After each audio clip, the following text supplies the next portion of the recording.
BMC के election होने वाले हैं। बृहन मुंबई कॉरपोरेशन का जो इलेक्शन है वो शिवसेना के लिए बहुत ही महत्वपूर्ण रहा है और काफी सालों से शिवसेना पार्टी बीएमसी में रही भी है।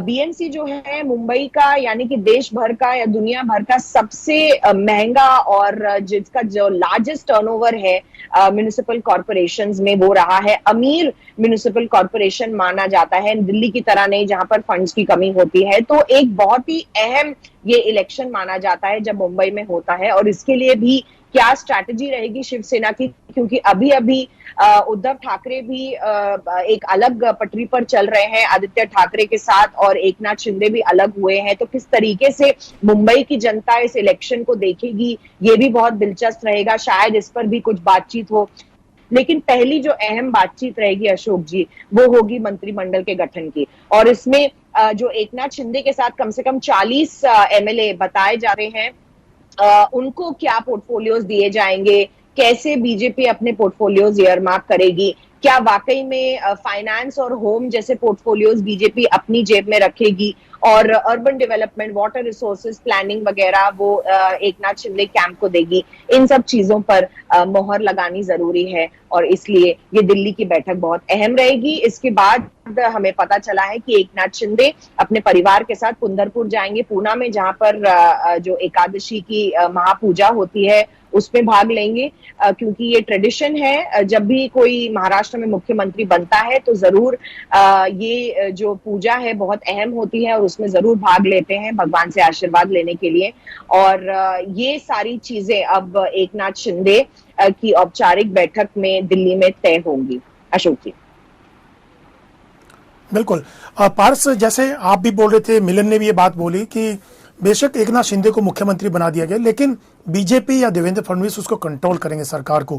क्या आपको लगता है कि एकनाथ शिंदे ऐसे व्यक्ति हैं जो कंट्रोल कर पाएगा उनको कोई बीजेपी या देवेंद्र फडणवीस, या अपने किस्म की एक पर्सनालिटी है उनकी, क्योंकि शिवसेना से इतनी बगावत करके इतने लोगों को लाना, चैलेंज करना शिवसेना को और ये दिखाने की कोशिश करना कि असली शिवसेना वही है, बाला साहब ठाकरे की फिलोसफी, विचारधारा और हिंदुत्व को वही आगे ले जा सकते हैं, इसीलिए वो बाहर निकले हैं। तो आपको लगता है कि एकनाथ शिंदे कंट्रोल हो पाएंगे बीजेपी और देवेंद्र फडणवीस से? अशोक, बहुत पेचीदा सवाल है, बट जिस तरीके से वर्चस्व और जिस तरीके से स्वभाव है एकनाथ शिंदे का, वो सारी चीजें अपनी तरफ है। मगर जब सरकार चलाने की बात आती है तो आपको मिलजुली सरकार है। ऐसा नहीं है कि सिर्फ एकनाथ शिंदे की सरकार चल रही है, यहाँ पे भारतीय जनता पार्टी के साथ जो है मिलकर एकनाथ शिंदे ने सरकार बनाई है। ऐसे में देवेंद्र फडणवीस जो है सबसे महत्वपूर्ण किरदार इसके लिए निभाते हैं, क्योंकि जिस तरीके से हमने 16-17 दिन लगातार महाराष्ट्र की राजनीति में चेंजेस देखे, उसमें देवेंद्र फडणवीस का सबसे महत्वपूर्ण किरदार था। लगातार मीटिंग्स चल रही थी उनके घर पे, लगातार जो है गुप्त तरीके की मीटिंग्स जो है दिल्ली में की गई, लगातार सूरत जाया गया, लगातार इंदौर जाया गया, लगातार जो है वो गुवाहाटी से चीजें जो है वो चलती रही। तो ऐसे में देवेंद्र फडणवीस सबसे महत्वपूर्ण हिस्सा है इस सरकार का। और हाँ, ये जरूर हम कह सकते हैं कि भले चीफ मिनिस्टर जो है वो एकनाथ शिंदे हैं, मगर उनके साथ साथ, उनके पीछे या आगे की बात नहीं कर रहे हैं हम, उनके साथ साथ जो है वो देवेंद्र फडणवीस भी साथ ही चलेंगे और सारे डिसीजन मेकिंग में जो है वो देवेंद्र फडणवीस भी एकनाथ शिंदे के साथ रहेंगे। वहीं 2 दिन पहले जब फ्लोर टेस्ट हुआ था उसकी थोड़ी सी चीजें आपको बता दूं, एकनाथ शिंदे जो है वो 40-45 मिनट जो है वो भाषण कर रहे थे। 40-45 मिनट उन्होंने अपनी मन की बातें बताई, जहां पे बहुत सारी जगह ऐसा हुआ जब एकनाथ शिंदे जो है वो लगातार अपनी मन की बातें बता रहे थे। जो शिवसेना, जो उद्धव गुट की शिवसेना है, उनके बारे में बहुत सारे राज जो है वो खोल रहे थे। जिस तरीके से 16-17 दिन महाराष्ट्र में राजनीति चली, महाराष्ट्र में राजनीति में क्या क्या फेरबदल हुए, वो 16 दिनों में जो बागी कैंप था उन्होंने क्या क्या किया, उस सारी व्यथा जो है, वो सारी चीजें जो है वो बता रहे थे। तो उस समय देवेंद्र फडणवीस को बहुत बार ऐसे बोलते हुए सुना गया कि सारी चीजें मत खोल देना, सारे राज मत खोल देना। भले वो उस समय थोड़ी मजाक मस्ती होगी, बट हम ये जरूर कह सकते हैं कि एकनाथ शिंदे और देवेंद्र फडणवीस जो है वो एक साथ चलेंगे। Deputy CM Devendra Fadnavis, chief minister Eknath Shinde, ये दोनों एक ही पटरी पे एक साथ जो है सरकार चलाने में बहुत महत्वपूर्ण किरदार निभाएंगे, क्योंकि देवेंद्र फडणवीस जो है लगातार इस पूरे मामले में, जिस तरीके से महाराष्ट्र में सरकार बनी है, फ्रंट फुट पे जो है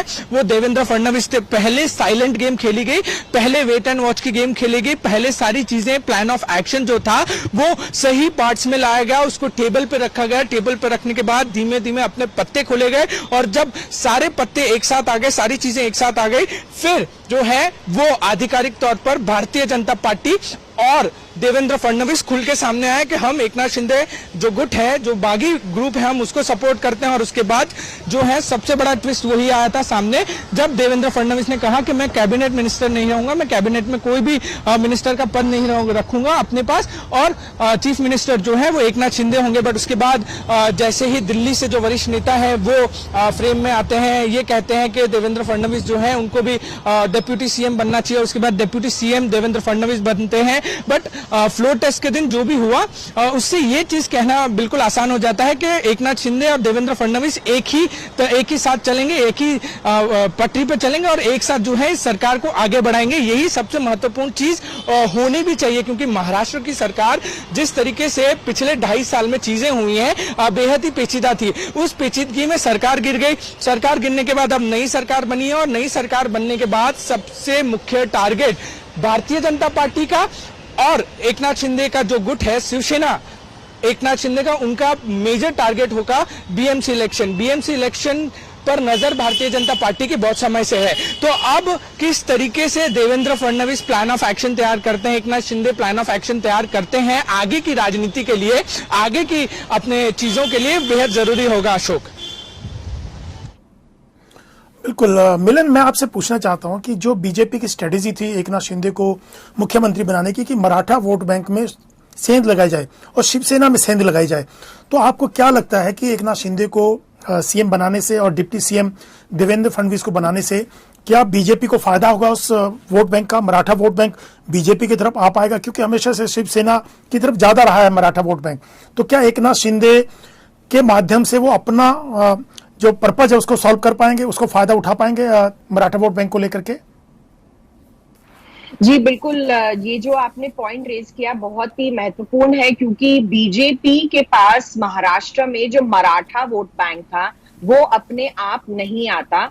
और हम देख रहे हैं कि एक तरीके से ये स्ट्रैटेजी जिस बनाई गई बीजेपी के द्वारा कि एकनाथ शिंदे जी को आगे रखा जाए, और देवेंद्र फडणवीस ने खुद आगे ना आकर प्रेस वार्ता में भी कहा कि मैं किसी पद का आदी नहीं हूं, मुझे कोई पद नहीं चाहिए, पिछली बारी मैं ये कर चुका हूं। और हम देख चुके हैं कि किस तरीके से चीजें खराब हो गई थी जब जो सीएम ओथ लेने के बाद भी देवेंद्र फडणवीस सीएम नहीं बन पाए थे।